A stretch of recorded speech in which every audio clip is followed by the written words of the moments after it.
supaya apa yang kami dengar boleh kami mengerti, dan apa yang kami mengerti boleh kami belajar untuk melakukannya dari hari lepas hari. Tuhan pimpin setiap kami, hamba-Mu, bahkan kami semua jemaat Tuhan yang ada di tempat ini. Di dalam nama Tuhan Yesus, kami siap untuk mendengarkan kebenaran firman-Mu. Dan yang siap, mari sama-sama kita katakan amin. Silakan duduk kembali Bapak Ibu Saudara. Shalom. Sekali lagi shalom. Masih kurang mantap kayaknya. Sekali lagi ya, shalom. Masih ada 3 orang yang tidak balas shalom saya. Jadi kita ulangi sekali lagi. Shalom. Nah itu boleh, baru mantap. Baik Bapak Ibu, izinkan saya memperkenalkan diri saya karena saya tahu banyak yang tidak tahu. Jadi izinkan saya memperkenalkan diri karena biasanya tak kenal tak sayang, pas lagi sayang-sayangnya ditinggal. Jadi saya Ivor Luhu 5, saya asli dari Ambon. Kami kebetulan pelayanan di GBI Rock yang ada di Perak, satelit Bumi Moro. Jadi kalau ada pertemuan sekota pasti kita bisa ketemu sama-sama di Royal. Nah saya sudah menikah, lalu kemudian istri 1 dan saya punya anak 2. Yang pertama namanya Joanna dan yang kedua namanya Jonas. Mungkin itu saja yang bisa saya sampaikan kepada kita semua tentang perkenalan singkat. Jadi nama saya Ivor, panggil saja Ivor. Jadi kalau ketemu panggil aja Ivor, aman sudah itu. Baik, pada siang hari ini saya akan menyampaikan satu kebenaran firman Tuhan tentang belas kasihan kepada yang terhilang. Tentunya ini merupakan tema daripada GBI Rock bulan April. Dan Bapak Ibu Saudara pasti sudah sering atau bahkan sudah beberapa minggu ini belajar tentang yang terhilang. Belas kasihan kepada yang terhilang. Tapi izinkan saya untuk menyampaikan sesuatu dari sisi yang berbeda supaya ada variasi. Baik, mungkin untuk pembacaan Alkitab saya minta kita semua boleh bangkit berdiri. Mumpung saya yang pegang mic, jadi saya yang berkuasa. Yohanes 14 ayat 1 sampai dengan ayatnya yang ke-6. Kita bisa baca sama-sama. Yang perempuan baca ayatnya yang pertama. Lalu kemudian yang pria baca ayatnya yang kedua. Kita gantian sampai ayatnya yang ke-6. Dimulai dari yang perempuan. 1, 2, 3.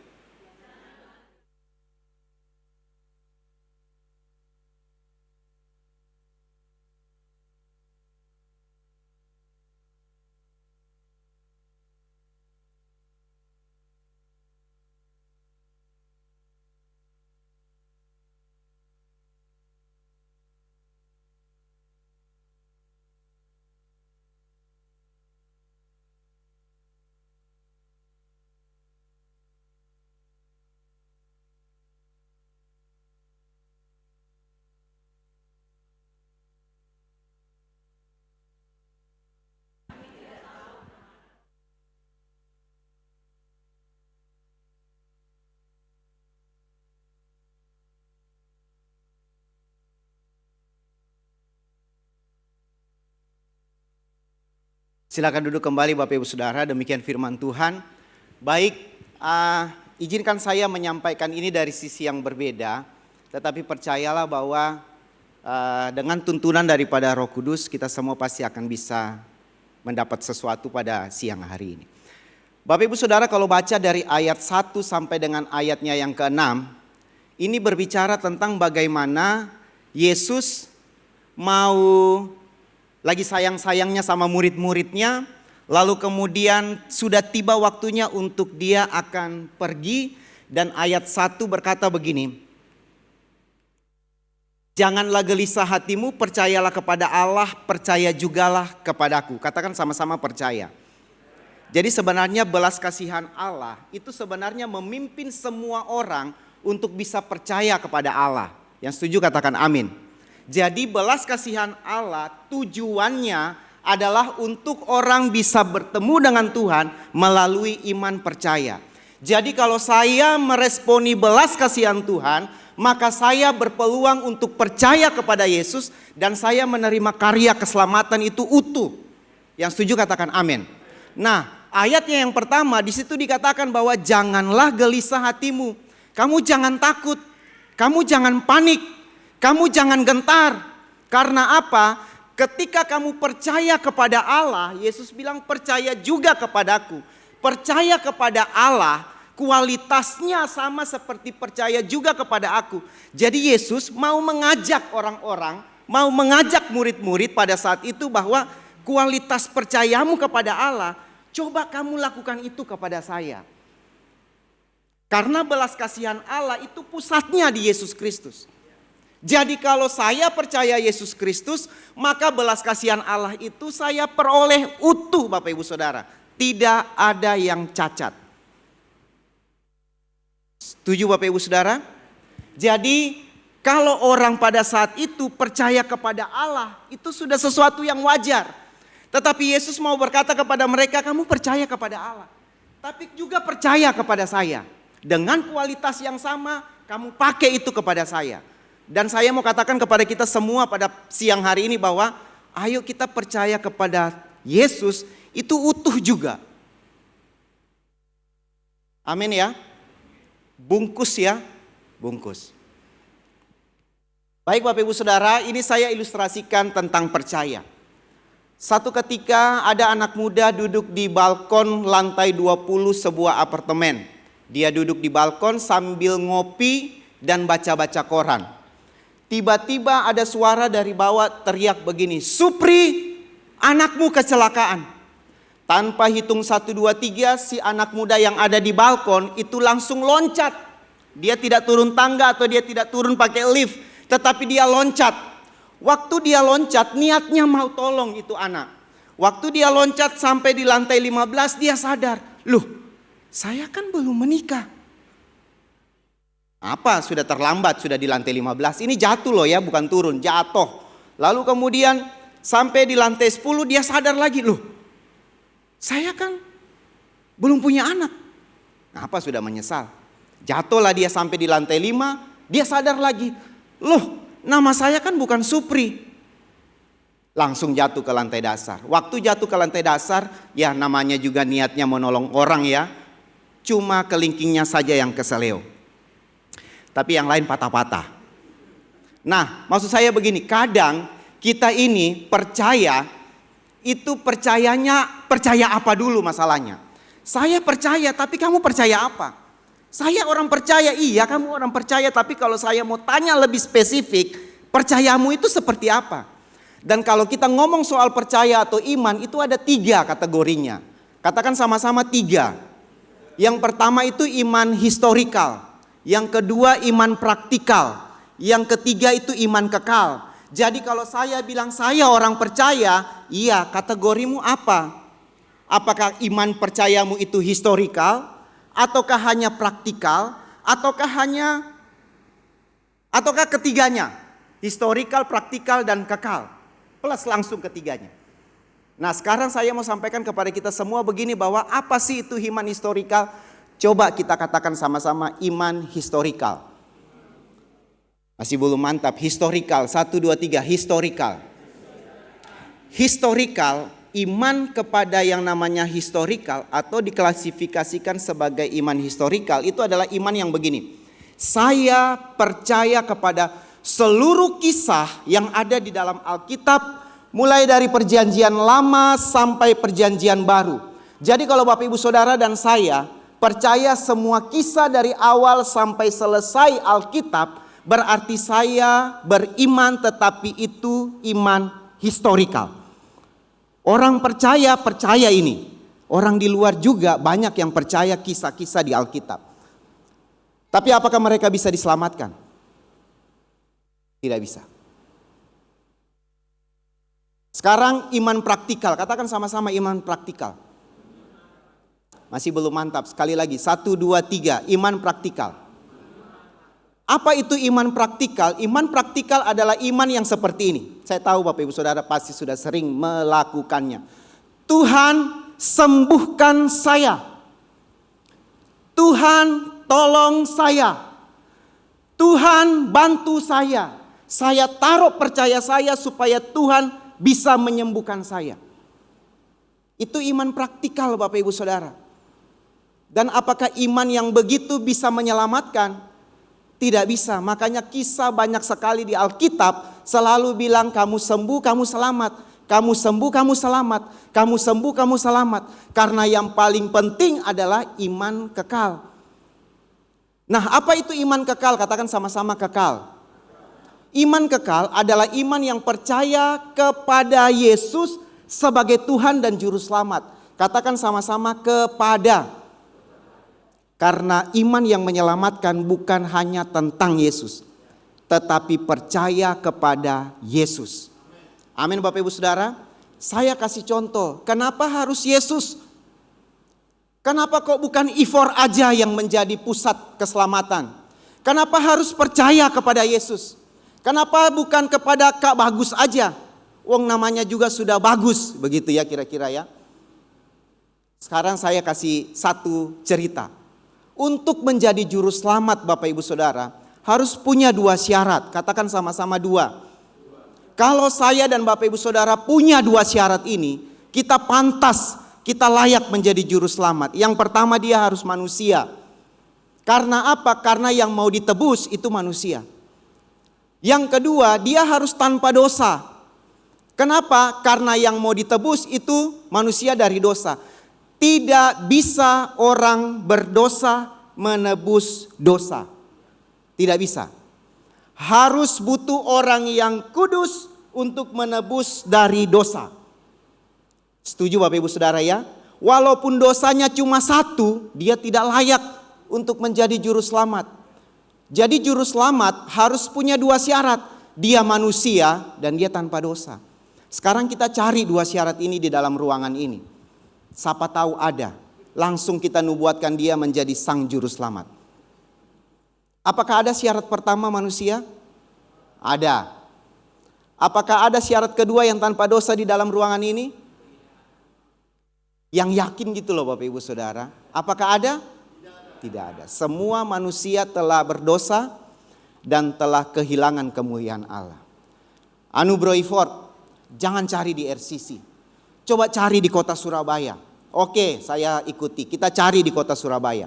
Apakah di Surabaya ada syarat pertama? Ada. Apakah di Surabaya ada syarat kedua? Tidak ada. Coba cari di Ambon. Siapa tahu ada di Ambon. Cari di Ambon, jalan-jalan ke Ambon cari. Apakah ada syarat pertama di Ambon? Ada. Banyak. Bahkan bisa ketemu di dalam got. Syarat pertama manusia itu bisa ketemu di dalam got kalau tanggal 25 Desember. Karena 24 malam dong mabok. Mabok lalu tidak pulang ke rumah, tidur di got. Orang pergi ibadah tanggal 25 ketemu mereka di got. Mabok masalahnya. Syarat pertama ada. Tapi syarat kedua tidak ada. Bahkan cari seluruh jagat raya ini tidak akan pernah ketemu yang namanya syarat kedua. Bumi tidak bisa memfasilitasi satu pribadi yang punya 2 syarat untuk jadi juru selamat. Kita cari ke sorga. Sampai di sorga belum ada manusia waktu manusia jatuh ke dalam dosa di atas. Tapi ada syarat kedua. Ada pribadi tapi tanpa dosa ada di sana. Jadi kesimpulannya sorga punya syarat kedua, bumi punya syarat pertama. Sekarang kita mau menggabungkan dua ini menjadi satu dalam satu pribadi. Apakah manusia bisa menjadi Allah supaya ketemu 2 syarat ini? Tidak bisa. Apakah Allah bisa jadi manusia supaya ketemu 2 syarat ini? Sangat-sangat bisa. Hikmat Allah yang paling terbesar yang pernah kita alami dan rasakan nikmati adalah ketika Dia mengaruniakan anaknya yang tunggal ke muka bumi ini. Lahirlah Yesus Kristus. Satu-satunya pribadi yang punya 2 syarat. Manusia 100%, Allah 100%. Syarat itulah yang membuat Dia naik ke atas kayu salib untuk menyelesaikan semua dosa kita. Tapi harus ingat, bukan kembali mana? Bukan taruh iman historikal kepada dia. Bukan hanya taruh iman praktikal kepada dia. Tetapi harus taruh iman kekal. Iman yang percaya bukan tentang dia, tetapi kepada dia. Amin Bapak Ibu Saudara. Amin. Dia naik di atas kayu salib, satu-satunya pribadi yang punya dua syarat. Makanya dia bilang begini, aku adalah jalan, kebenaran, dan hidup. Sambung, tidak ada seorang pun yang datang kepada Bapa kalau tidak melalui Yesus. Karena cuma dia punya dua syarat, ini satu-satunya dia. Sudahkah Bapak Ibu Saudara percaya, tapi percaya kekal? Coba direnungkan. Praktikal tidak bisa menyelamatkan. Historikal tidak bisa menyelamatkan. Tapi percaya kepada Yesus, bukan tentang Yesus, itulah yang menyelamatkan. Bukan hanya tentang Yesus maksudnya, tapi percaya kepada Yesus.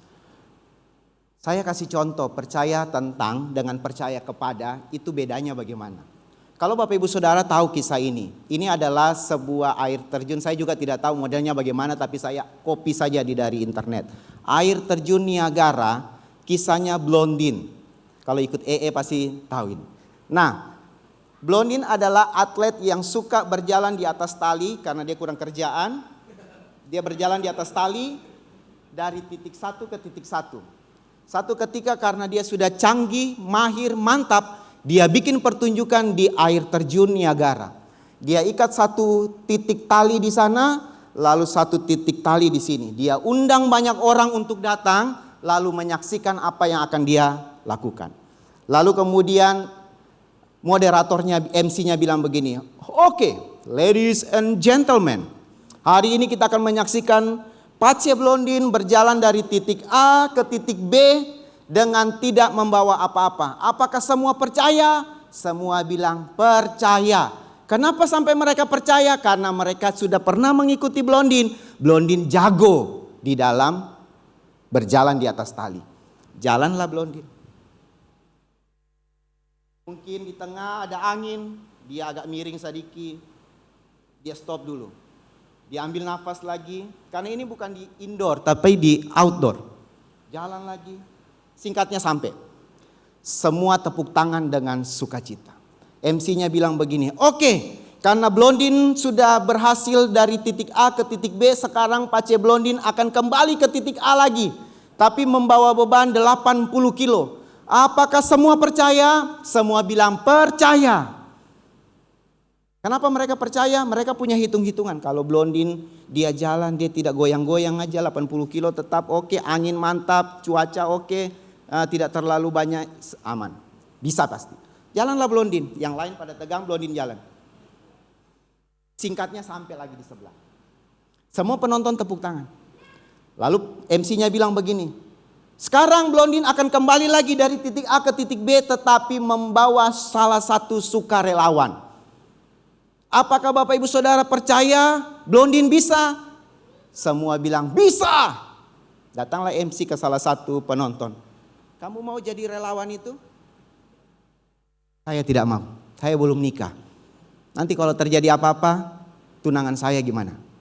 Datang lagi ke salah satu. "Kamu yakin Blondin bisa jalan dengan beban orang?" "Bisa." "Kamu mau jadi sukarelawannya?" "Tidak mau." Tiba-tiba kita tahu semua kisahnya, ada seorang anak kecil datang dan berkata, "Saya mau." Dia naik di atas pelukannya Blondin dan Blondin jalan. Waktu Blondin jalan, anak kecil ini menikmati pemandangan yang ada, sampai di sebelah dengan selamat dan semua orang tepuk tangan. Bukankah anak kecil ini anak yang hebat? Iya. Terus ditanya sama MC-nya, "Kenapa kamu berani?" "Wong Blondin itu papa saya. Dia tidak mungkin mencelakai saya. Dia pasti akan melindungi saya dan menjaga saya supaya saya tidak apa-apa." Percaya kepada Yesus itu seperti anak kecil, bukan seperti orang-orang tadi itu. Percaya, mau, sorry, saya tidak mau. Dan hidup orang percaya pasti proses. Tidak bisa tidak Bapak Ibu Saudara, pasti proses. Belas kasihan membawa kita kepada iman percaya bukan tentang, tetapi kepada pribadinya. Yesus bilang di ayat pertama, jangan gelisah. Kamu percaya kepada Allah, tapi kualitas yang sama kamu pakai percaya kepada saya, itu akan menyelamatkan hidupmu. Amin Bapak Ibu Saudara. Yang kedua, saya akan bacakan ayat kedua dan ketiga. Di rumah Bapakku banyak tempat tinggal. Jika tidak demikian, tentu aku mengatakannya kepadamu. Sebab aku pergi ke situ untuk menyediakan tempat bagimu. Dan apabila aku kembali, mana itu? Nah, dan tempat bagimu, aku akan datang kembali dan membawa kamu ke tempatku. Kita baca yang di bold sama-sama, 1, 2, 3. Supaya di tempat di mana aku berada, kamu pun berada. Yesus ngomong begini, saya pergi menyediakan tempat. Tapi setelah tempat itu selesai, saya akan datang menjemputmu. Saya akan bawa kamu ke tempat di mana aku berada. Supaya di mana aku berada, kamu pun berada. Belas kasihan Allah itu tidak pernah memisahkan kita dari kasih-Nya. Amin Bapak Ibu Saudara. Karena keterpisahan bagi Allah itu sesuatu yang menyedihkan hati Allah. Keterpisahan bagi saya dan Bapak Ibu Saudara adalah sesuatu yang menyiksa hidup kita. Amin. Budaya Yahudi kuno, bapak sama mama paling suka tinggal sama anak-anaknya. Dia akan sediakan lahan, lalu kemudian dia bilang, Matius, kamu tinggal di sini. Nanti kalau kamu menikah, kamu tinggal di sini. Jangan jauh-jauh dari papa. Makan nasi sama garam pun yang penting kamu jangan jauh-jauh dari papa. Sudah, papa sudah siapkan ini. Itu orang tua, pengen supaya anaknya tinggal dekat-dekat dengan dia. Markus, kau tinggal di sini saja Markus. Itu yang ada pohon durian itu kau jaga akan baik-baik. Nanti kau bikin rumah di situ, kalau panen kau bahagi sama saudara-saudaramu. Bapak suka tinggal dengan anak-anaknya. Paulus, kau tinggal di situ saja. Nanti papa bikin kau rumah. 3 lantai. Andreas, kau dekat papa rumah sini saja. Jangan kau jauh-jauh. Soalnya kau anak bongso. Kamu anak bungsu. Nanti kalau kamu menikah sudah di sini aja. Papa jamin, mama tidak akan macam-macam dengan menantu. Nanti mama papa tutup mulutnya supaya anak-anak mantu aman. Yang ketawa, amin. Budaya Yahudi kuno tidak suka sebagai seorang papa itu tinggal terpisah dari anaknya. Karena itu menyedihkan hatinya. Dari pihak papa. Tapi kalau dari pihak anak itu akan menyulitkan hatinya. Menyakitkan hatinya. Saya kasih contoh. Masih ingat tentang kisah anak yang hilang? Anak yang hilang, satu kali dia nonton YouTube, lalu tiba-tiba dia kepikiran, kayaknya usaha ini keren ya. Dia datang kepada papanya, Pak, tolong kasih saya harta bagian saya. Saya mau kelola sendiri. Lalu papanya bilang, ya sudah ini hartamu. Nah biasanya orang kalau sudah punya harta, dia tidak mau orang lain ikut campur. Dia yang kelola sendiri. Dia tidak mau papanya ikut campur, makanya dia pergi jauh dari papanya. Lalu dia urus hartanya sendiri. Waktu dia jauh dari papanya, dia hamburkan uangnya, dia pesta, dia judi, mabok-mabokan, uangnya habis. Untuk makan saja dia harus bekerja sebagai penjaga babi. Bahkan makan makanan babi saja dia tidak boleh. Itu sakit yang minta ampun karena apa? Keterpisahan dari papa. Makanya Bapak Ibu Saudara kalau kita hidup terpisah dari orang tua atau terpisah dari Tuhan, itu sesuatu yang menyakitkan sebenarnya buat kita. Sadar atau tidak sadar. Tapi di satu sisi itu menyedihkan buat Allah, buat Tuhan melihat kita. Akhirnya dia ambil keputusan, saya di sini susah. Keterpisahan, saya di sini susah. Ya sudah saya akan kembali. Enggak apa-apa sudah. Mau jadi salah satu upahan enggak apa-apa sudah. Yang penting saya dekat papa. Pulang dia. Dari jauh papanya sudah sambut dia. Waktu papanya sambut dia, papanya peluk dia, papanya kasih pakai dia baju segala macam yang bagus. Lalu papanya bilang, tolong potong sapi, kambing, babi. Pesta. Waktu pesta sedang berlangsung, anak yang sulung pulang. Dari jauh anak yang sulung dengar lagu. Ngana ta bola bale, lihat di rumah ada apa ini? Dia tanya sama pembantunya, itu kenapa, ada apa? Pesta. Adekmu pulang, papa bikin pesta. Marah dia. Sampai di sana dia marah sama bapaknya. Pak, bertahun-tahun pak, papa tidak pernah bikin pesta buat saya. Jadi masalahnya begini, ada orang yang terhilang di luar sana. Ada juga orang yang terhilang di dalam sini. Amin Bapak Ibu Saudara. Amin. Pastikan kita yang ada di dalam sini tidak sedang terhilang. Pastikan kita yang ada di dalam ruangan ini lagi punya hubungan yang baik dengan Bapa. Amin. Supaya Bapa tidak sedih, kita juga tidak sakit. Kalau di luar oke lah, kita tahu mereka hilang. Tapi kalau yang di dalam, pastikan kita tidak sedang hilang. Karena belas kasihan Tuhan itu membawa kita kepada kebersamaan dengan Bapa. Amin Bapak Ibu Saudara. Amin. Sekarang yang terakhir. Ayat 4 sampai dengan ayat ke-6. Dan kemana aku pergi, kamu tahu jalan ke situ. Pace Thomas ngomong, Tuhan, kami tidak tahu kemana engkau pergi. Jadi bagaimana kami tahu jalan ke situ? Yesus ngomong kepada Pace Thomas, Thomas, akulah jalan dan kebenaran dan hidup. Tidak ada seorang pun yang datang kepada Bapa kalau tidak melalui aku. Katakan sama-sama jalan yang benar. Jadi Thomas bilang, Tuhan, kami tidak tahu kemana engkau pergi. Pergi itu katakan sama-sama tujuan. Kami tidak tahu kemana engkau pergi. Jadi bagaimana kami tahu jalan ke situ? Karena bagi Thomas,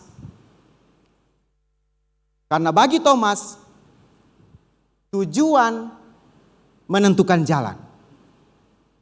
Amin. Tapi langsung Yesus jawab Thomas. Yesus koreksi Thomas. Yesus bilang, Thomas, bukan tujuan yang menentukan jalan. Tapi jalanlah yang menentukan tujuan. Amin. Coba bayangkan, kalau Yesus tidak koreksi konsepnya Thomas. Thomas itu orang idealis. Dia tidak akan ngomong sembarangan. Karena dia juga tidak akan percaya sebelum dia membuktikannya. Amin Bapak Ibu Saudara. Konsepnya Thomas, saya ada catat di sini kalau tidak salah. Konsepnya Thomas, tujuan menentukan jalan. Yesus langsung koreksi detik itu juga. Karena takut tidak dikoreksi itu akan menjadi doktrin yang akan merugikan kita semua. Yesus langsung bilang, jalan menentukan tujuan. Bapak Ibu Saudara pernah duduk di warung kopi, lalu ngobrol, lalu menginjili, lalu dia bilang begini, sudahlah Pak Ivo, tidak usah. Kita ini tujuannya sama, cuma jalannya aja yang beda-beda. Itu konsepnya Thomas. Kita ini jalannya beda-beda, nanti juga kita ketemu di sorga yang sama, tapi kamu lewat Kristen, saya lewat Muslim. Sana lewat Hindu, yang sana lewat Buddha. Bahkan yang tidak punya agama kepercayaan sekalipun bisa sampai ke sorga. Kalau Yesus tidak koreksi prinsipnya Thomas. Amin Bapak Ibu Saudara. Amin. Tujuan boleh tepat, tapi jalan pasti salah. Yesus koreksi, Yesus bilang, Thomas, bukan tujuan menentukan jalan. Jalanlah yang menentukan tujuan. Kalau kamu ada di jalan yang benar, pasti kamu sampai di tujuan yang benar. Dan tidak ada jalan lain selain saya, Thomas. Aku adalah jalan, kebenaran, dan hidup. Tidak ada seorang pun yang sampai di tujuan kalau tidak melalui jalan yang benar dan hidup. Amin Bapak Ibu Saudara. Belas kasihan Tuhan, kalau kita responi dengan iman, kita pasti mengalami kebersamaan dengan Tuhan. Dan kita ada di jalan yang benar untuk sampai di tujuan yang benar. Saya kasih ilustrasi. Bapak Ibu Saudara tahu ini di mana? Ini di Kajarta. Saya waktu sampai sekarang saya baru 2 kali ke Jakarta. Tapi kali yang pertama saya sampai di sini. Itu pun karena Pak Daniel Yanwar perintahkan saya untuk ikut keanggotaan di BPD GBI Surabaya. Lalu kemudian saya ikut beliau. Lalu setiap tahun itu pasti diutus untuk pergi rakerda di atas di Jakarta untuk bagian Pelmas, pelayanan masyarakat. Sampai di sana saya foto, selfie, saya kirim ke istri saya, namanya Devi. Devi juga belum pernah ke sini. Saya lihat yang paling bagus, bukan orangnya tetapi latar belakangnya. Saya kirim, yang alhamdulillah saya sudah sampai di sini. Terus Devi balas, subhanallah, subhanallah. Waktu saya dikatakan Ivor pergi rakor di Jakarta, langsung yang ada di dalam saya sini. Kalau saya sudah tahu tujuannya, saya bisa lewat laut, saya bisa lewat udara, saya bisa lewat darat. Yang penting saya tahu tujuannya. Itu konsepnya Thomas tadi. Sudah, Tuhan, kami tidak tahu kemana Engkau pergi. Jadi bagaimana kami tahu jalan ke situ? Dan kalau Yesus tidak koreksi itu, maka keselamatan itu bukan satu-satunya di dalam Yesus Kristus. Tapi karena Yesus koreksi, karena memang harus demikian, hanya Dia satu-satunya juru selamat. Amin Bapak Ibu Saudara. Amin. Belas kasihan Allah itu menemukan kita. Karena kalau kita cari Allah, kita akan tersesat. Ketemu batu, pikir itu Tuhan, kita sembah batu. Ketemu pohon, kita pikir itu Tuhan, kita sembah pohon. Ketemu gunung, kita pikir itu Tuhan, kita sembah gunung. Makanya Yesus harus temukan kita duluan. Kalau Yesus sudah temukan kita duluan, kapanpun kita datang kepadanya, pasti ketemu. Amin Bapak Ibu Saudara. Amin. Belas kasihan Allah lah yang menemukan kita, membawa kita kepada keselamatan melalui iman. Tapi ingat, iman apa? Iman kekal, bukan tentang, tetapi kepada.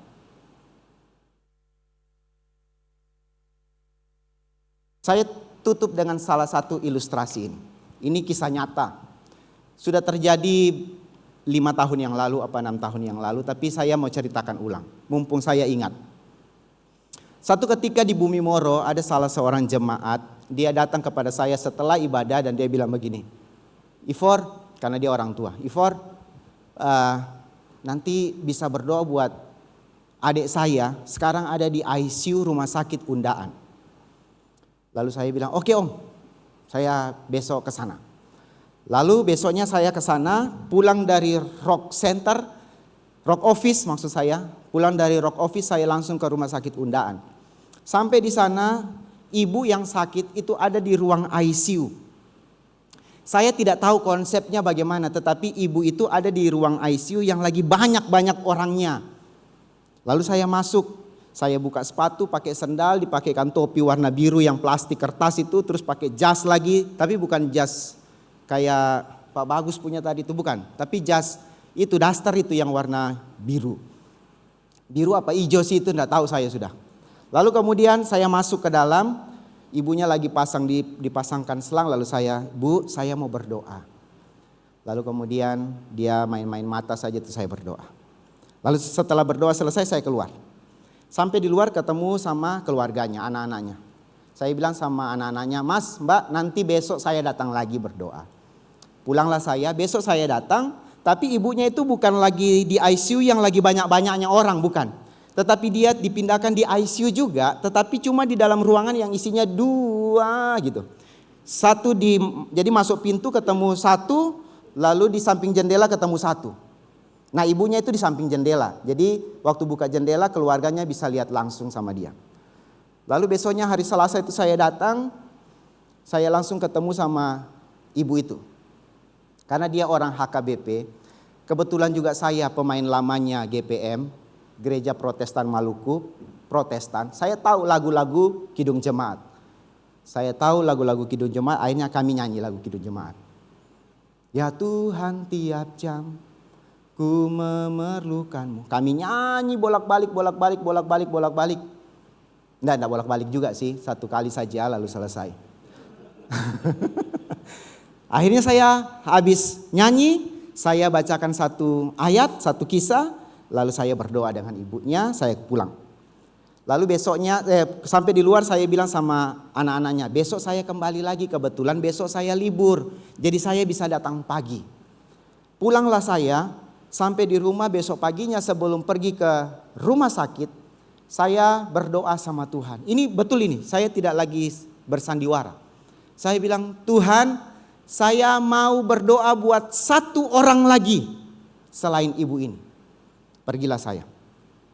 Sampai di rumah sakit, saya masuk, ritualnya sama, pakai topi, daster, sepatunya dilepas, pakai sandal. Masuklah saya. Waktu saya masuk di pintu itu, tempat tidur yang kosong pertama itu sudah ada isinya, bapak-bapak.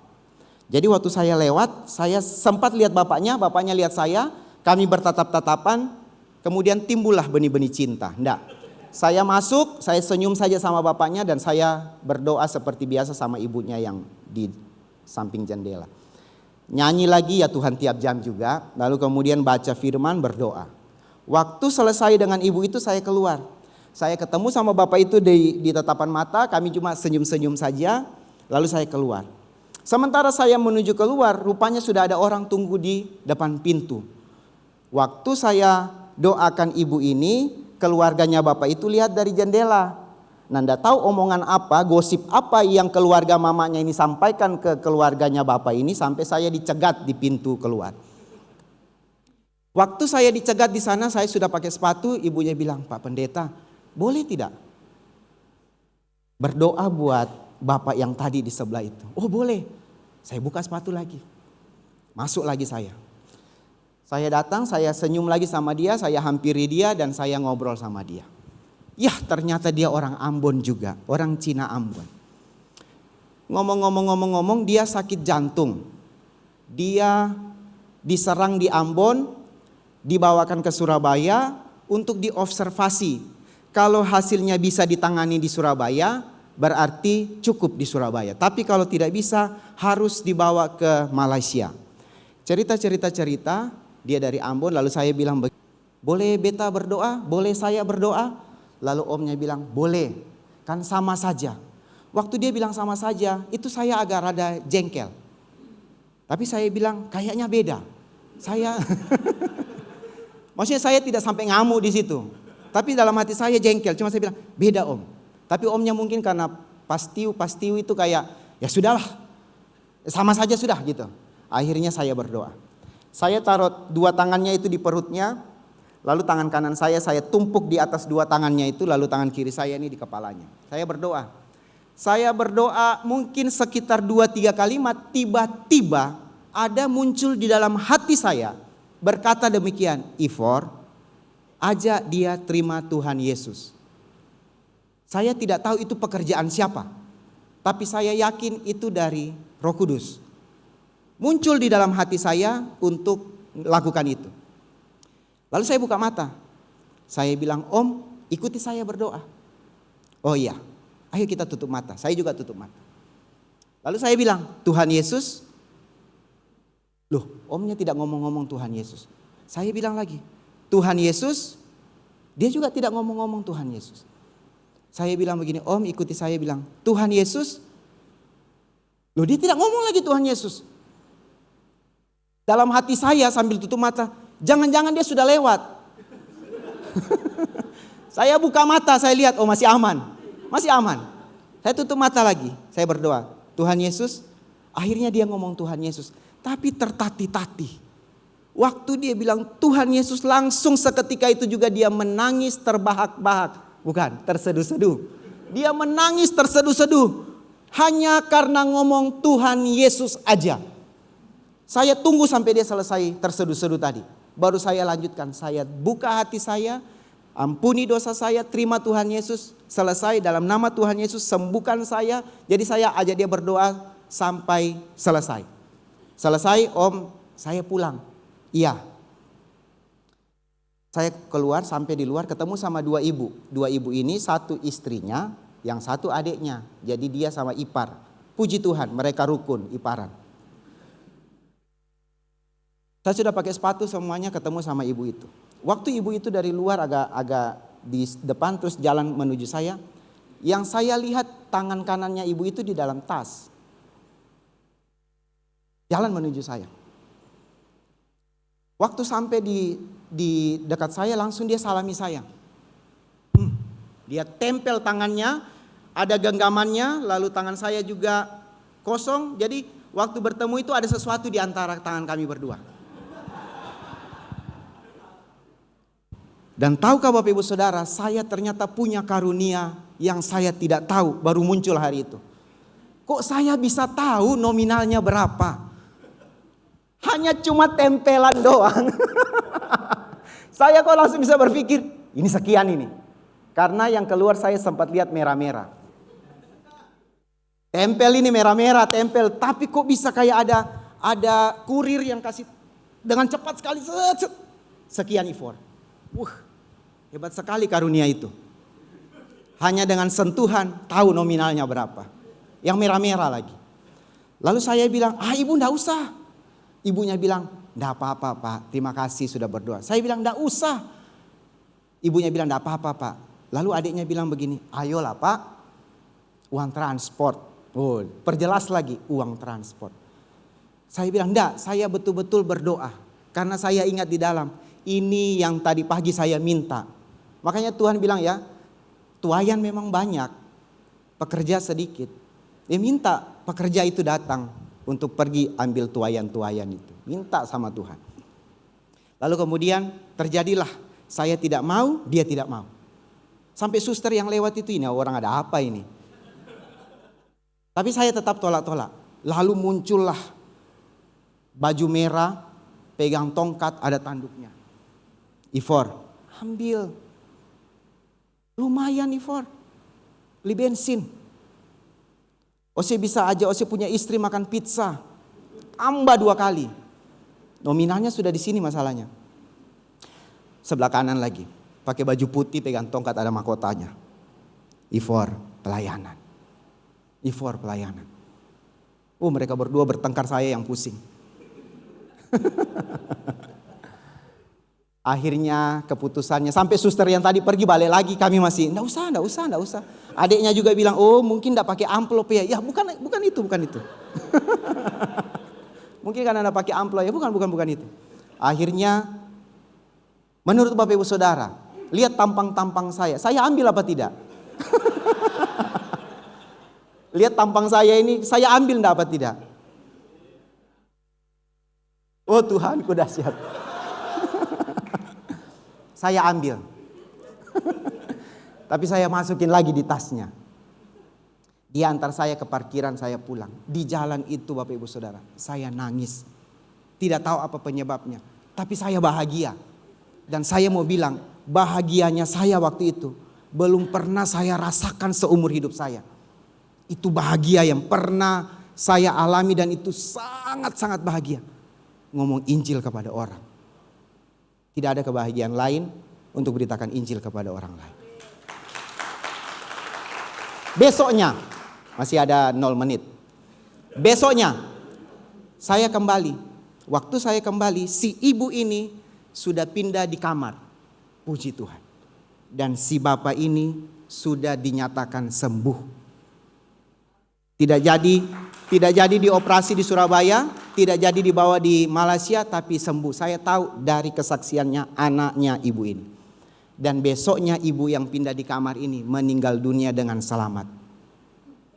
Tapi bapak yang sudah sekarat ini, dia hidup dengan tubuh yang sehat. Plus dia selamat. Amin Bapak Ibu Saudara. Amin.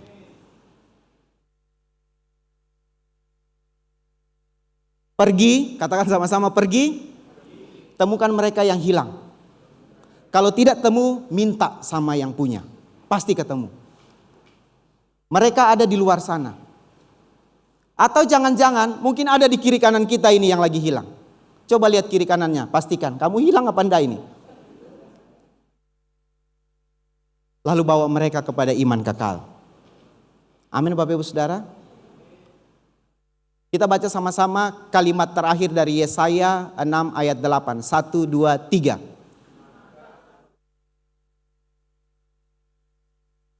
Ini aku, utuslah aku.